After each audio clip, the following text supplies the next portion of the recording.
नमस्कार दोस्तों, मैं हूं अशोक वर्मा। आप देख रहे हैं टीवी 20 न्यूज। टीवी 20 न्यूज पर खबरों का सिलसिला जारी है, बने रहिए हमारे साथ। नमस्कार दोस्तों, मैं डॉक्टर मनीष। पिछले कुछ वर्षों में थायराइड संबंधी दिक्कतें काफ़ी हद तक बढ़ गई हैं। कई लोग के थायराइड में काफ़ी हद तक उछाल देखने के लिए मिल रहा है। कई लोग थायराइड की दिक्कत के साथ घेंगा रोग, जिसको हम गोइटर बोलते हैं, उसके साथ भी हमारे पास क्लिनिक में कई बार आ रहे हैं। मुख्यतः क्योंकि गोइटर या थायराइड की दिक्कतें काफ़ी हद तक आपके आयोडीन के इनटेक, मतलब आप आयोडीन का सेवन कितना करते हैं, उस पर निर्भर करती है।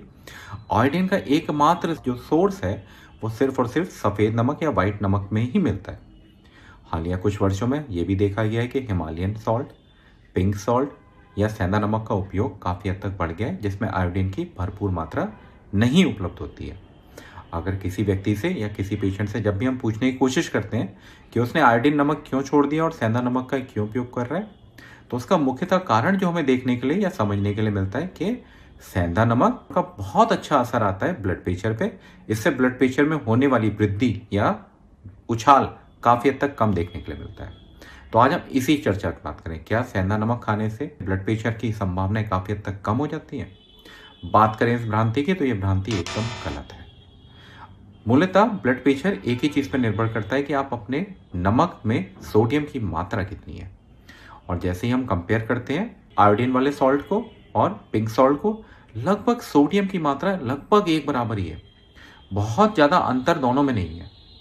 अगर हम बात करें 1 टीस्पून पिंक सॉल्ट की और 1 टीस्पून वाइट सॉल्ट की, जिसमें आयोडीन युक्त नमक की बात कर रहे हैं, तो उसमें लगभग सोडियम की मात्रा लगभग एक बराबर ही है। मगर जब बात करें, जब आप खाना बनाते हैं तो आयोडीन युक्त की जो मात्रा उपयोग में ली जाती है वो काफ़ी हद तक कम होती है।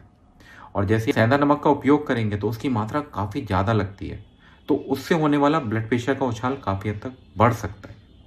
दूसरी उपयोगी बात, एक स्टडी में देखा गया जिसमें जो लोग सेंधा नमक का इस्तेमाल कर रहे थे और कुछ लोग जो आयोडीन युक्त नमक का इस्तेमाल कर रहे थे, उसमें यह पाया गया कि दोनों को उपयोग लाने में ब्लड प्रेशर के मरीजों में कोई भी खास प्रभाव नहीं पड़ता है। तो कोशिश करिए कि आप थायराइड से होने वाली दिक्कतों से बचिए। हो सके तो घेंगा रोग से दिक्कतों से बचिए। जितना हो सके आयोडीन युक्त नमक का इस्तेमाल करें। कभी अगर सेंधा नमक का इस्तेमाल करना चाहते हैं तो कई सलाद में या फिर व्रत के दौरान आप इस्तेमाल करें, उसमें कोई कठिनाई या कोई दिक्कत की बात नहीं है। मगर मूलतः घर में जो खाना पकना चाहिए, आपकी रसोई में जो नमक इस्तेमाल होना चाहिए, वो 100% शुद्ध आयोडीन युक्त नमक ही होना चाहिए।